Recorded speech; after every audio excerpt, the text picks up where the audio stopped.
I want to play you a little bit of something you said last year. Take a look.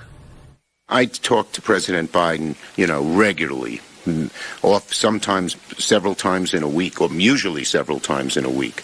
His mental acuity is great. It's fine. It's as good as it's been over the years. All this right-wing propaganda that his mental acuity has declined is wrong.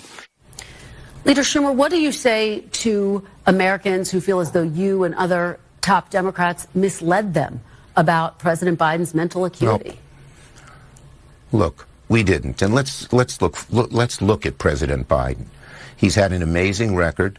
The legislation we passed, one of the most significant groups of legislation since Lyndon Johnson's Great Society, putting in 235 judges, a record, and he's a patriot. He's a great guy. And when he stepped down, he did it on his own because he thought it was better not only for the Democratic Party, for America. We should all salute him. We should all salute him. Do you feel, as we have this conversation today, that President Biden could serve another 4 years had he stayed in the race and potentially won? Well, I'm not going to speculate. As I said, I think his record is a stellar one, and he'll go down in history as a really outstanding president. How the media lie to us. And you guys probably already know this, but we have the tape. We have the tapes of them just blatant lying about how Biden's cognitive decline was what it really was. Does the president have the stamina, physically and mentally, do you think, to continue on even after 2024? Don, you're asking me this question. Oh my gosh, he's the president of the United States. I can't even keep up with him. The most difficult part about a meeting with President Biden is preparing for it, because he is sharp, intensely probing, and detail-oriented and focused. I can testify because I've been working very closely with this president for the past 2 years. I've been knowing him for 30 years. And I'm telling you, this guy's tough. He's smart. He's on his game. Joe Biden has vision. He has knowledge. He has a strategic thinker. The president is focused. He's detail-oriented. He's always thinking about the big picture. He is engaging. He is capable. He has an incredible record as president.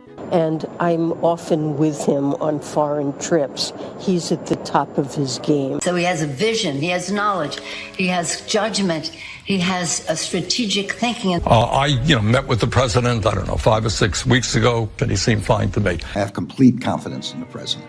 I have watched him expertly guide meetings of staff and cabinet members. I could not have more confidence in the president. I would just tell you that I meet frequently with the president, and every single time I meet with him, he is just fine.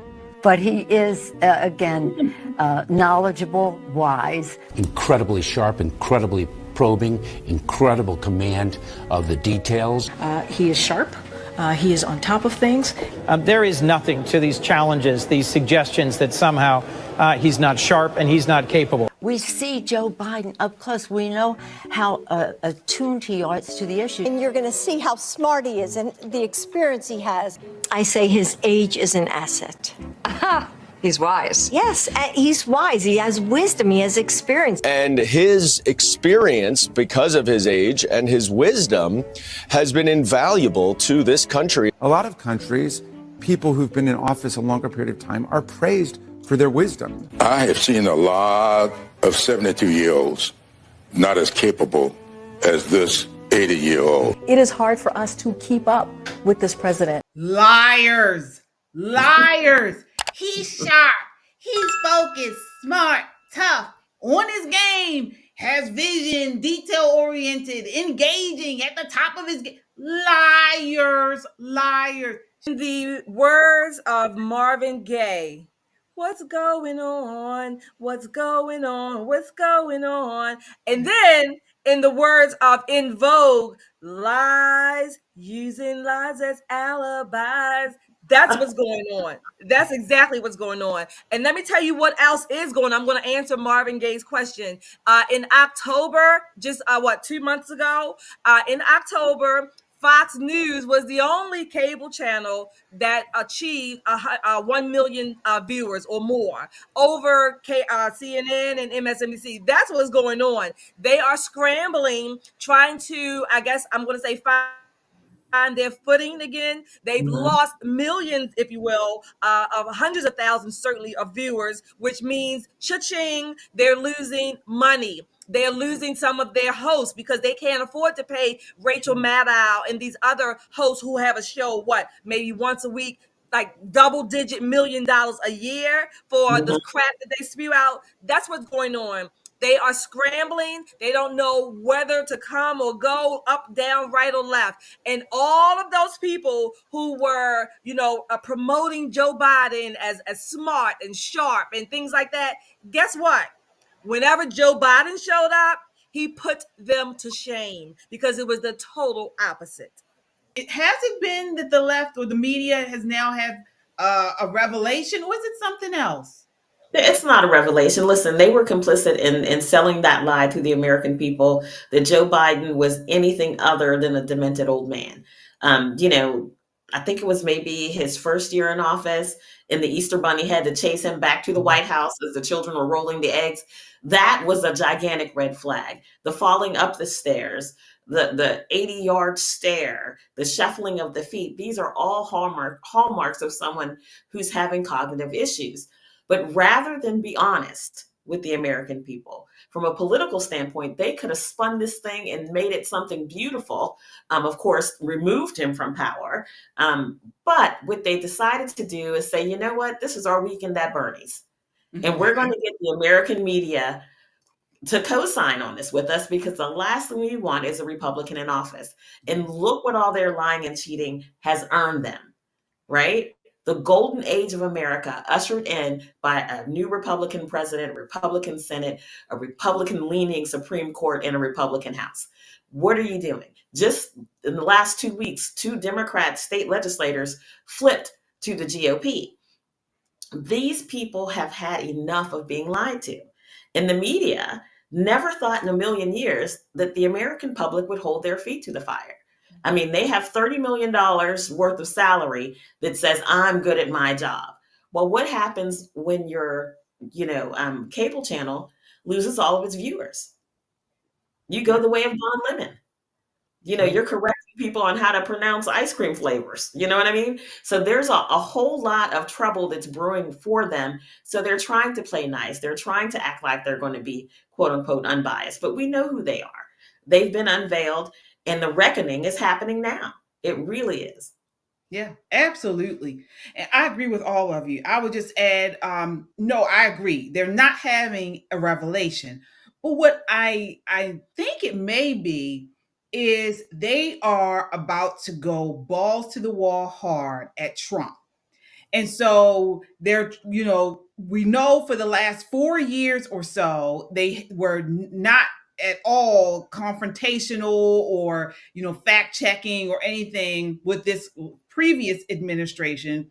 And so with the current one, they're going to do something like a pivot or say, okay, we messed up before, now we're going to really investigate and report and do things like that. And this is what they're going to start this with, of course, Trump, because now Trump. I think that's my take on it. There's no revolution. They were just waiting for someone to get into office that they didn't want in office, that didn't fall behind the deep state and their, what they wanted. And so now they're going to really push it against Trump. But KJ, I wish they would. Let me tell you, because if they have not learned the lesson, alternative media is here to fact check the fact checker. And we have the ears of the American public. We have the eyes of the American public. Nobody goes rushing home to catch the 6 o'clock news anymore. No one does. Right? When you can come home at 10:30 and turn on, YouTube and watch whatever you want to watch, right, whether it leans right or left or center, there's something for everyone. Let them try that this time. They're going to do that. I mean, I expect them to do that. I mean, you know, I'm not, if you will, falling for this facade that they're putting up. No, I expect them to do that. And I want to say this. They've been saying in the news that Joe Biden is thinking that he could have won and he has regrets about backing out or, you know, dropping out. I give him the benefit of the doubt. You know why? This is what happens to dementia patients. They have more long-term memory than short-term. So he is remembering himself 30 or 40 years ago. His short-term memory is shot.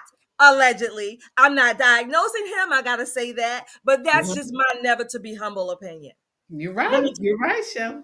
Yeah. Now, look, 20 or 30 years ago, he was still a punk. And that's just facts. He was a punk then. He's an old punk now. Nothing's really changed in how this man has absconded with the truth and decency, his word, with the American public. His son married his dead brother's wife, had a baby with a stripper that the president, quote unquote, won't even acknowledge. You want to talk about you're good? Fam, you have never been good. he would be a used car salesman up in Rehoboth Beach if he hadn't, you know, slid ass backwards into politics. But politics is somewhere where you can be a dirtbag degenerate and fail upward. Now, KJ, you're running a media company. You got to be careful because you're going to have a lot of resumes. You prepare. Joy Reid's resume is going to come across your desk. Don't let her fool you, okay? She's up in Clinton, okay? So, yeah, these guys, look, it's a great time to be alive if you like history. We are definitely seeing the death throes of media, and they're going to accelerate it by continuing to double down on the same behavior that put them in a situation in the first place. Absolutely. I do want to acknowledge